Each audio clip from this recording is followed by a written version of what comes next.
빗길을 뚫고 오시느라 고생하셨습니다. 정말 충청 북도 충주 쪽 지금 오늘 뉴스에 올라온 사진만 봐도요, 동네 군데군데가 물에 잠겨 있고, 어저께 사진에는 대전 어느 한 아파트, 서구의 무슨 아파트 단지 하늘에서 찍었는데 자동차와 건물 빼고는 다 흙탕물이더라고요. 여러분, 가끔 생각을 해봅니다. 이게 지금 약 오다 안 오다 해서 제주도 같은 경우는 한 50일 정도 장마라고 하잖아요. 평균 지금 온 비가 횟수가 18.8일이래요. 여러분, 쉬지 않고 한 45일을 구멍이 뚫린 것처럼 비가 오면 노와 홍수가 있었다는 일이 사실처럼 느껴질 겁니다. 그렇죠? 지금 우리가 잠깐 경험했는데도 이런 물난리가 나고, 중국 같은 데는 뭐 건물이 그냥 낮은 층의 집들은 다 잠겼잖아요. 그죠? 그런 모습 보았잖아요. 여러분, 근데 40일을 하늘이 구멍이 난 상태로 그냥 비가 온다고 생각을 해보세요. 그럼에도 불구하고 주의전을 사모해서 이렇게 어려운 운전을 하고 올라오신 여러분들 주님의 이름으로 축복하고 오셨으니 우리 주의 말씀을 주의 깊게 들으면서 은혜를 나눌 수 있는 시간 됐으면 좋겠습니다. 자, 오늘 본문은 신명기 6장부터 어떤 말씀이 있느냐? 쉐마라는 말이 있습니다. 3절에 보면 이스라엘아 듣고 라고 합니다. 그래서 듣고라는 말, 이게 쉐마라는 것입니다. 4절에 보면 이스라엘아 들으라, 이 말도 쉐마라는 것입니다.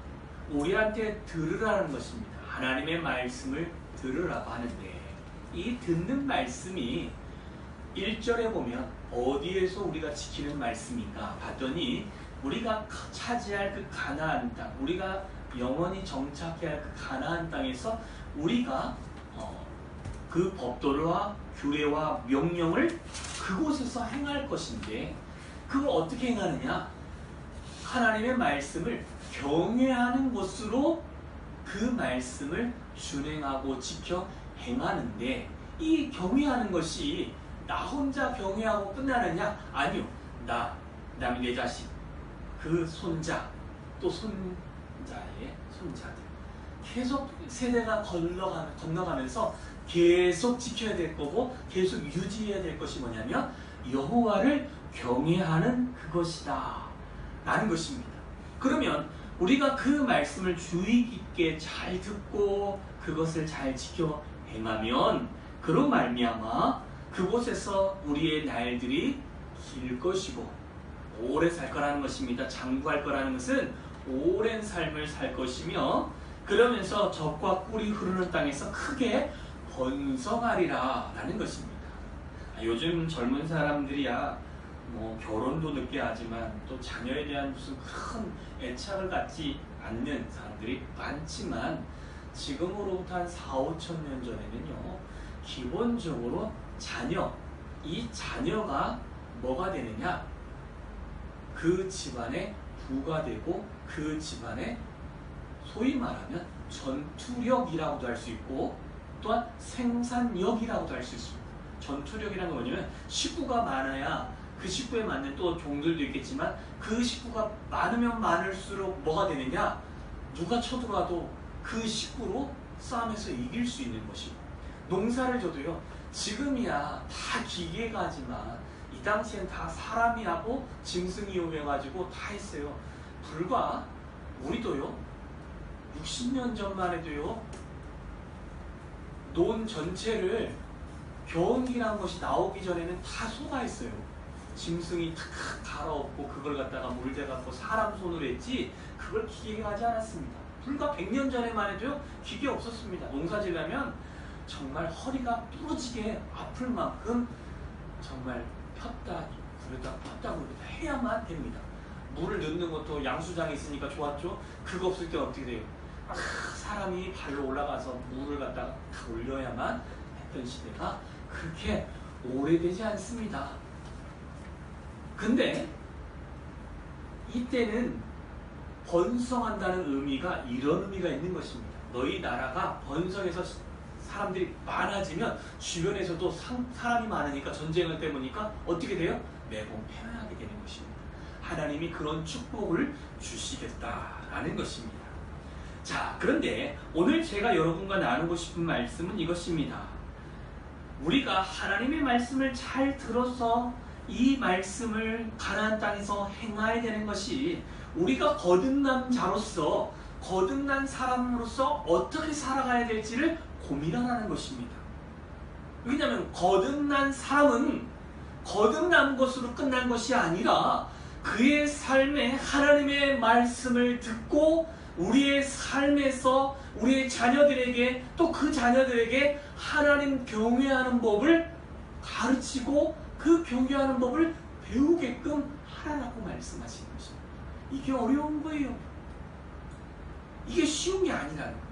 근데 이 경외하는 거, 경외하다 라는 단어를 찾아보니까 야레입니다. 경외하다가 야레인데, 이 야레라는 말에는 이런 뜻이 있습니다. 두려워하다, 무서워하다, 경외하다. 똑같은 말이 한번 들어갔죠? 근데 두 가지 앞에가 뭐라고 되어 있어요? 두려워하다, 무서워하다 라는 거예요. 하나님에 대해서 두려운 마음과 무서운 마음이 있다라는 거예요. 이렇게 하면 하나님이 조금 엄한 분이다 라고 생각할 수 있죠. 그죠? 그런데 또 한 가지 의미가 있는데, 그 의미의 경외라는 말은 우리나라 한문이잖아요. 그죠? 그 경외라는 말에는 뭐가 있냐? 존경하다 라는 뜻도 그 안에 담겨 있습니다. 두려운 마음도 있지만 그 두려움 안에 존경하는 마음의 밑바탕에 깔려서 그 말씀을 가지고 뭘 하느냐? 하나님을 두려워하는 마음으로 섬기라라고 말하는 것입니다. 자, 그래서 이것을 이게 이제 제가 수요일날 저희가 신명기를 하거든요. 그래서 이 경외하다는 말을 쉬운 말로, 무슨 말로 해볼까 할 때 생각나는 게 의식하는 거예요. 의식이라는 게 뭐예요? 어떤 예식 이런 게 아니라 저기에 누가 있다는 것을, 이 신앙을 생활을 좀 했으면 좋겠다라는 것. 그래서 제가 오늘 제목을 의식하는 신앙 고민했습니다.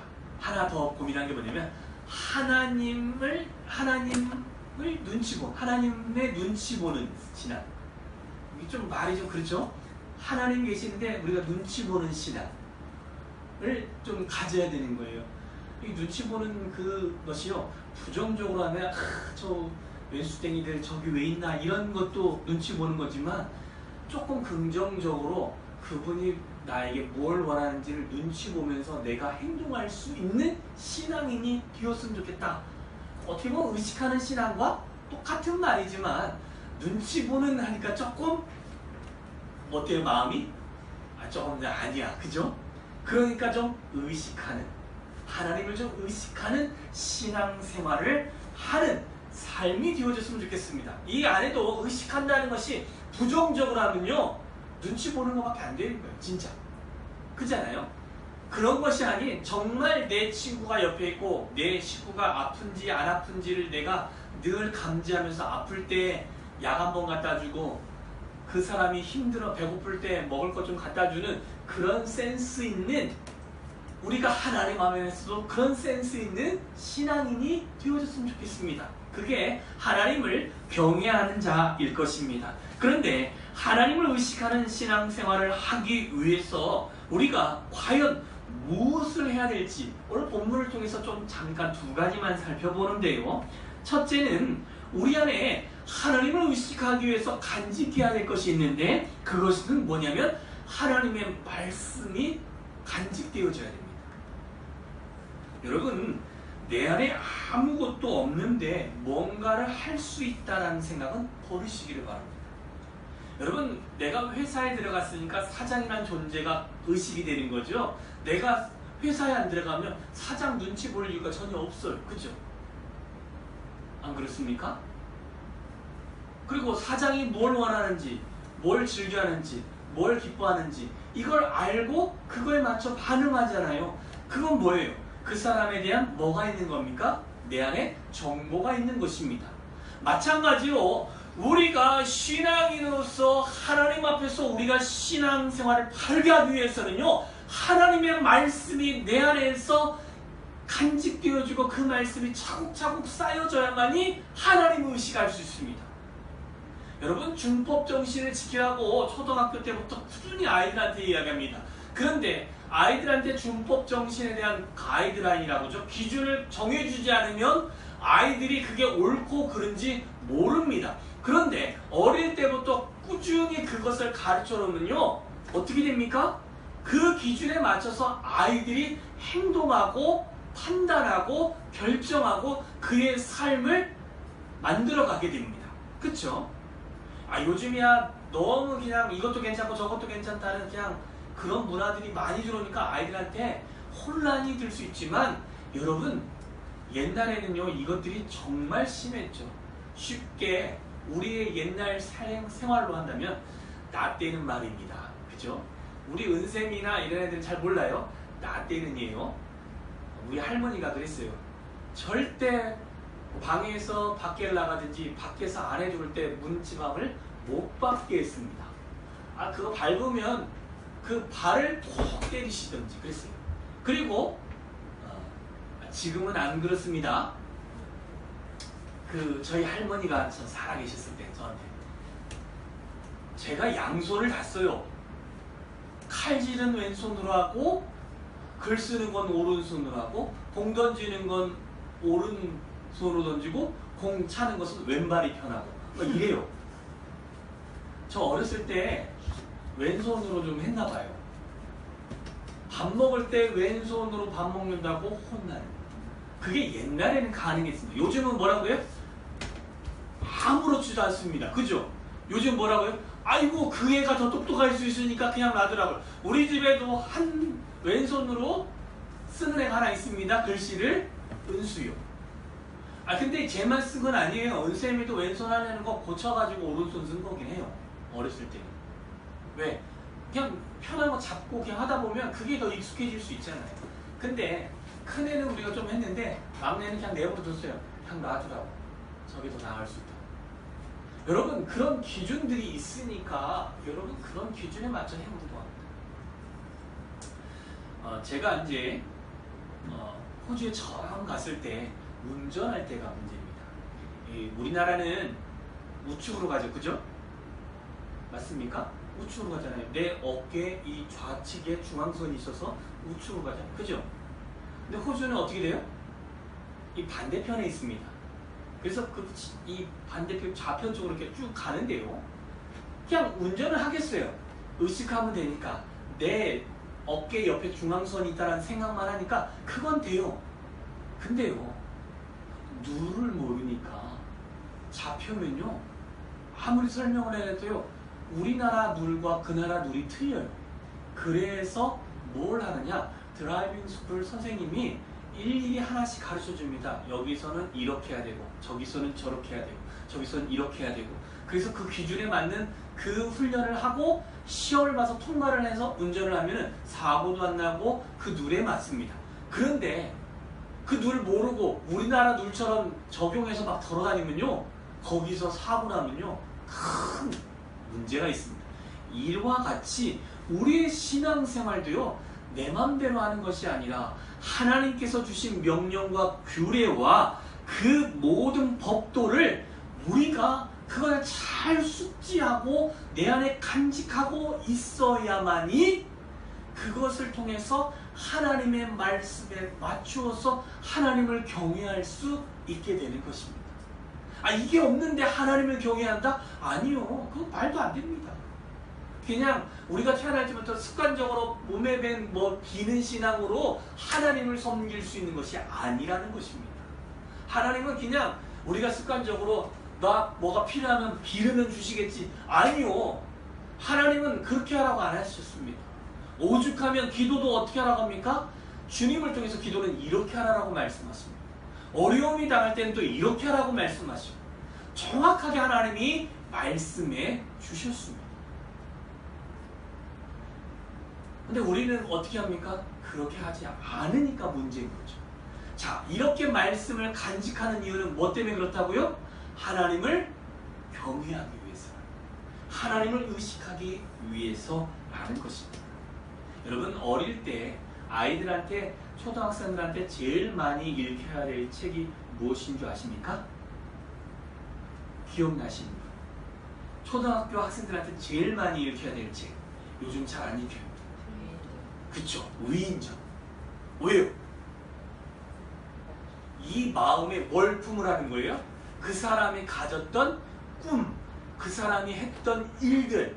그래서 나도 꿈을 키우고 그 사람과 같이 될 수 있는 어떤 표상을 주는 겁니다. 그죠? 그래서 요즘 많은 책 중에 Y 시리즈가 있는가 하면 왜라는 거 말고 후라는 시리즈가 있습니다. 거기에 뭐 유재석도 있고 손흥민이도 있고 막 그렇습니다. 왜냐면 요즘 10대들 초등학생들한테는 손흥민이요 우상이 됩니다.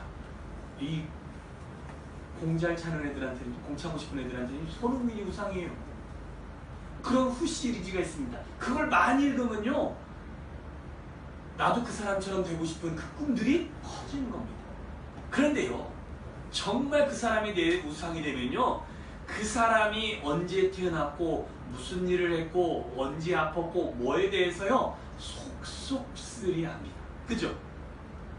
그 사람이 뭐 했는지를요 그냥 기사를 다 찾아봐가지고 그 사람이 뭐 했는지를 다 알아요. 왜 그래요? 그 사람이 나의 뭐예요? 워너비라고 하죠. 우상이니까 그래요. 내가 되고 싶은 사람이 그 사람처럼 되고 싶으니까 그래요.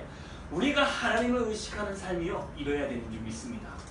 하나님이 어떤 걸 좋아하시고 어떤 걸 싫어하시고 어떤 걸 더 원하시는 삶을 살기 원하는지를 알아야 그 원하는 삶을 살아드릴 수 있는 거예요.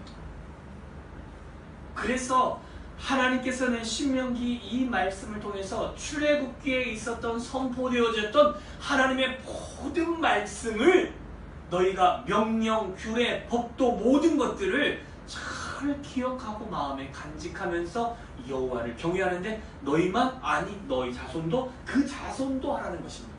여러분 이걸 간직해야 될 줄 믿습니다. 자, 출애굽기에 보면 20장 20절에 우리가 여호와 하나님을 경외함으로 범죄하지 않는다는 것입니다. 시편 128편 1절에는 여호와를 경외하며 그의 길을 걷는 자마다 복이 있다는 것입니다. 여러분 그러면 하나님의 말씀을 어떻게 간직할 수 있겠습니까? 이게 중요해요. 이 간직하는 방법은요 여러분 매일 묵상하십시오. 여러분 저희가 주보에 묵상 범위를 올려드리고 밴드에 계속 묵상 범위를 올려드리죠. 여러분 그 한 절 그 올려주는 그 범위를 보면서 꾸준히 묵상하십시오. 묵상하는 방법은 간단합니다. 한번 쭉 읽습니다. 그리고 난 다음에 또 읽습니다. 또 읽습니다. 여러분 이게 기본 한 10번은 읽으셔야 돼요. 똑같은 본문을 꾸준히. 그래도 이해 안 되면 또 읽습니다. 그러면 하나님이요 그 가운데서 나에게 주시는 그 말씀을 통해서 나에게 말씀하시는 것을 듣는 겁니다. 근데 묵상이 여기서 또 이제 생각을 통해서 이제 성경 공부식으로 벗어나면 또 성경 공부가 되고 뭐가 되지만 여러분 그렇게 꾸준히 반복해서 읽다 보면 하나님이 주신 마음들을 느끼게 되어지고 그 본문에서 나에게 뭐라고 말씀하셨을 때 그걸 조금씩 쓰고 그러면 이 말씀을 내가 어떻게 적용할 것인가 써서 하나씩 휴대폰 메모장에다 하나씩 이렇게 쓰십시오. 그리고 그거 하나를 오늘 하루 동안 말씀을 기억하면서 그대로 살으려고 노력하는 것이 하나씩 쌓여지는 겁니다. 이게 제일 느린 방법입니다. 이게 제일 느린 방법이에요. 왜 그러냐면 한 절, 두 절, 10절, 20절 이렇게 해서요 11기상 하나 끝내는데요 한 2달 걸릴 수 있어요. 정말 더디 걸리는 거죠. 근데 그 방법이 제일 좋은데요 이거보다 더 더딘 방법은 뭐냐면 하루에 한 절이라고 합니다. 잔느균용이라는 분은 프랑스에서 영성가 중에 한 명인데요 이분은 한 절 가지고 하루에 한 절만 묵상하는 거예요. 창세기 1장 1절이면 태초에 하나님이 천지를 창조하십니다. 요 말씀만 계속 반복하면 아는 말씀이잖아요. 그죠? 아니면 하나님이 세상을 이처럼 사랑하사 독생자를 주셨으니 아는 말씀이다. 근데도 그걸 갖다 하루 종일 외우면서 되뇌이면서 하나님 무슨 말씀을 하시는지 듣는다는 이게 더딘데요 이 말씀을 통해서 내 마음에 말씀의 깊이와 하나님을 경험하는 것이 탄탄해지게 됩니다. 이렇게 탄탄해지는 것이 간직될수록 하나님을 더 의식합니다. 왜? 하나님이 싫어하는 것과 하나님이 좋아하는 것과 하나님이 기뻐하는 것을 분명히 구분할 수 있기 때문에 그렇습니다. 저와 여러분이 그렇게 구분되어지기를 주님의 이름으로 축원합니다. 아멘. 그래서 말씀을 간직하십시오. 여러분, 구약이 어려우면요 마태복음부터 읽어도 관계없습니다. 왜 그러냐면 신약의 모든 말씀은 구약에 있는 말씀이 없진 않습니다. 다 가져왔고요. 그러면서 율법의 완성판이 누구를 통해서 이루어졌어요? 예수 그리스도. 그러면서 실생활에 어떻게 살지를 사도 바울이 낱낱이 기록해 줬습니다.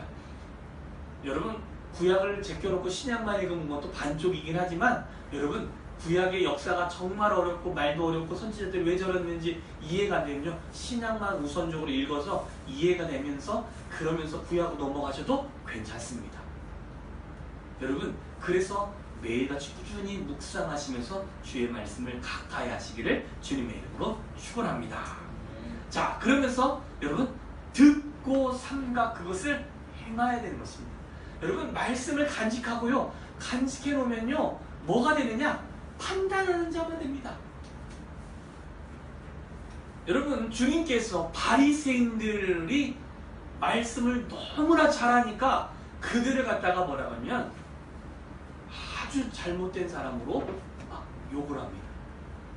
왜 그러냐면 저들은 말씀을 아는데 행하지를 않는다는 거예요. 저들이 지키려고 하는 그 율법은 너희도 지켜라. 그러나 그들이 행하는 행동들은 따라하지 말라라고 제자들에게 분명히 말씀합니다. 왜 그래요? 말씀대로 안 사니까 문제가 되는 거예요. 말씀은 많이 하는데 말씀대로 살지 않는 것이 우리 안에 큰 병폐 중에 하나다라는 것입니다. 그러면서 주님께서는 저들은 아무것도 안 하면서 이 말로만 알고 있으니까 말로만 어깨에다 짐을 갖다가 하나 둘 올려놓고 그들의 삶을 힘들게 하는 자가 바리새인이다 라고 했습니다.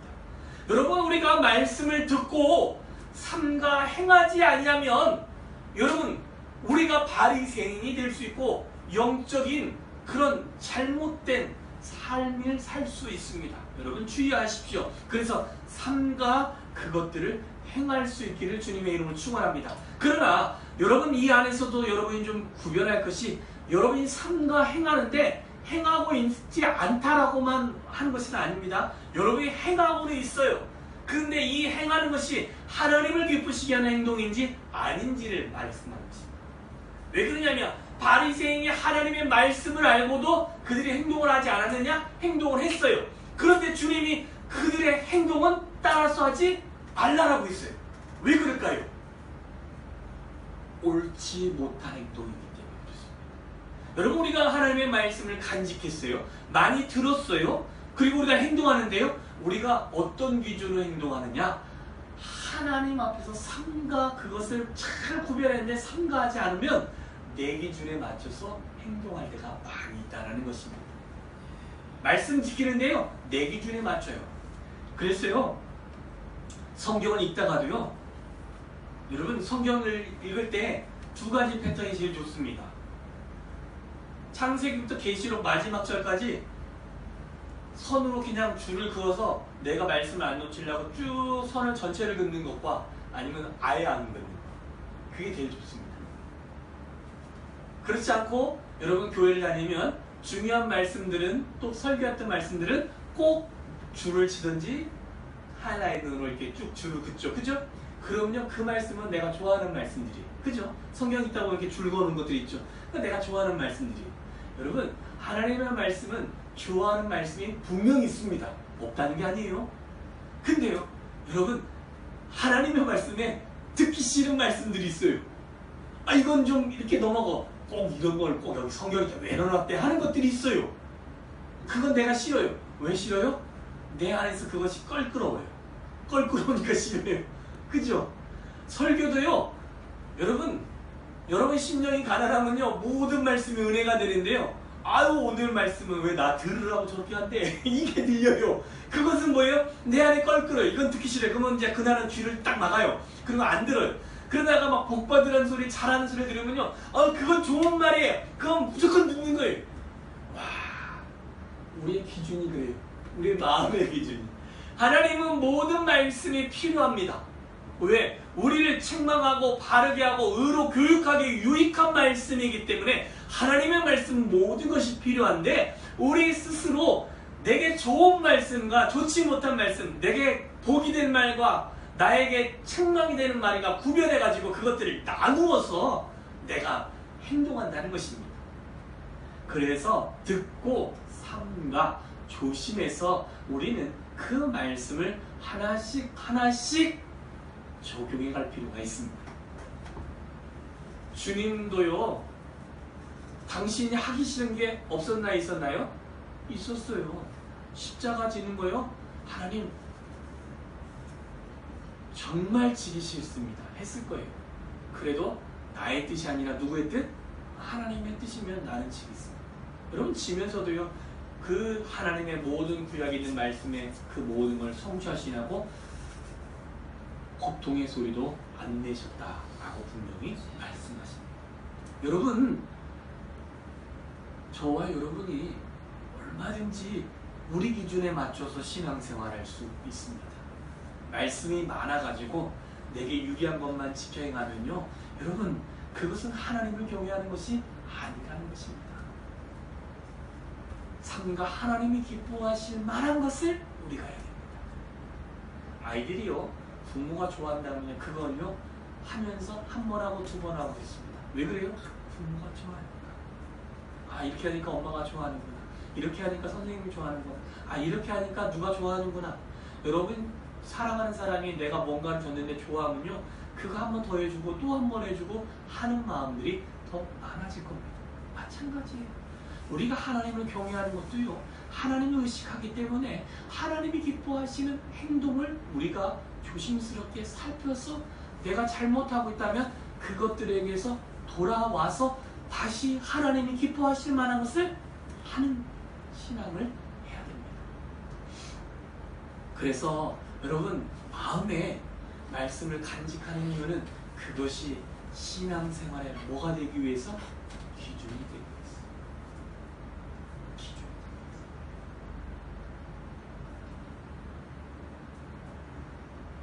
위해서. 어느 분은 그런 얘기를 하더라고요.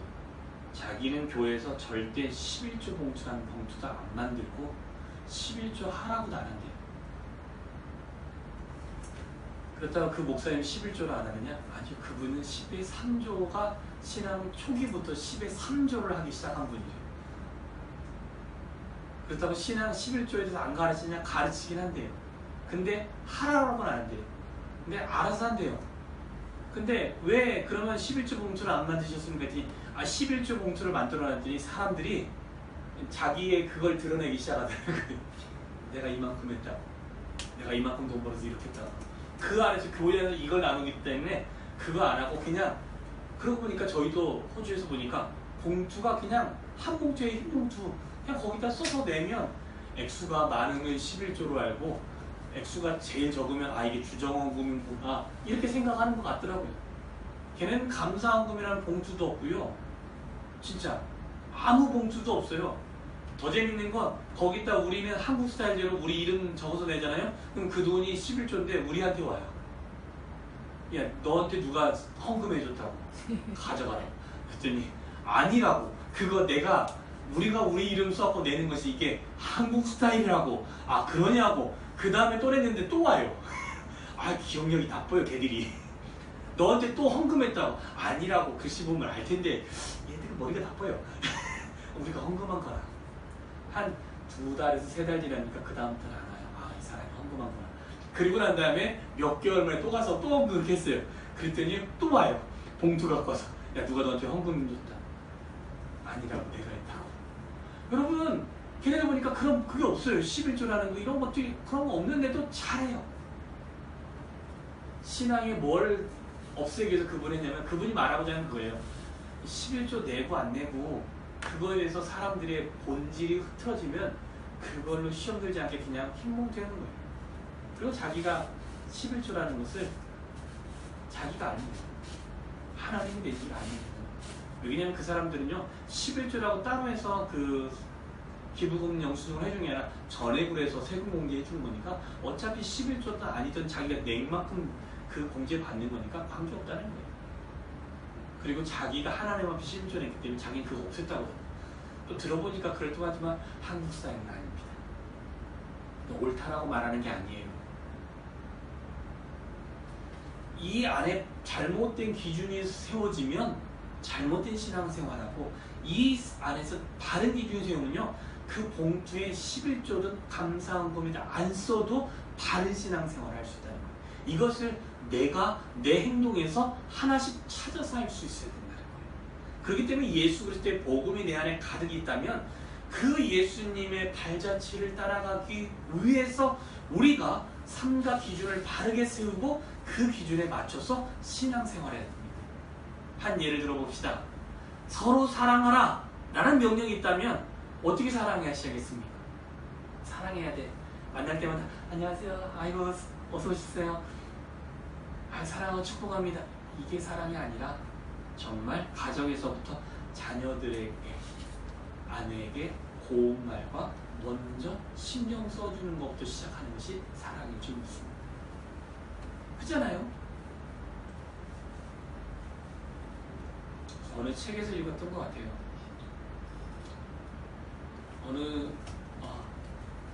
그 박순영 목사님이 쓴 책에 보면 거듭남과 십자가라는 책에 어느 영국의 스코틀랜드 목사님에 대한 예를 들었는데 뭐라고 했냐면 그 사모님은 그 남편 목사님 설교를 14년 동안 기둥 뒤에서 들었대요.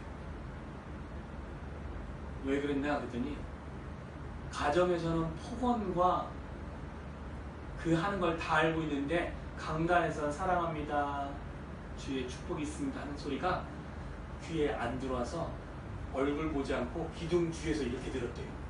여러분, 저도 가정에서는 가장으로서 애들을 막 꾸짖기도 하는데 여러분 그럼에도 그 안에 사랑이 담겨있지 않으면 여러분 여기서 앉아서 설교 듣는 이들에게는 그것도 곤욕일 수 있습니다. 근데 그분이 그랬다는 거예요. 여러분 우리가 서로 사랑하라는 이해가 하나 있다면 그것부터 시작해야 됩니다. 가정에 있는 내 자식에게 사랑을 표현할 수 있고 사랑을 나눠줄 수 있고 내 아내에게 먼저 사랑을 보여줄 수 있는 것부터 시작해야 됩니다. 교회에서는 어떻게 됩니까? 여러분 내게 힘든 사람 있는지를 주변을 돌아보면서 그들에게 정말 힘든 사람 있으면 힘든 거 하나 도와주면 그게 사랑하는 거예요. 그리고 우상을 숭배하지 말라는 것이라면 내 삶의 우선순위에 누구 둬야 됩니까? 주님을 둬야 됩니다. 여러분 이것부터 시작하시면 여러분과 저의 삶에 하나님을 의식하는 삶이 될 줄 믿습니다. 여러분 가까운 것부터 시작하십시다. 하나님 말씀을 여러분 묵상하는 거, 읽는 것부터 시작하셔서 여러분 이 말씀을 내 안에 가득 채우십시오. 말씀이 기억이 안 된다고. 그러니까 꾸준히 읽어야 돼요. 잊어버리니까 꾸준히 읽어야 되는 거예요. 안 잊어버리게 해서.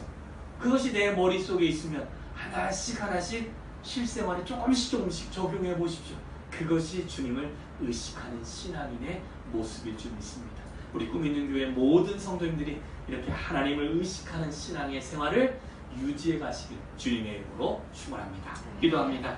좋으신 하나님 아버지 감사합니다. 부족한 우리를 통해서 하나님의 일들을 이루시는 줄 믿습니다.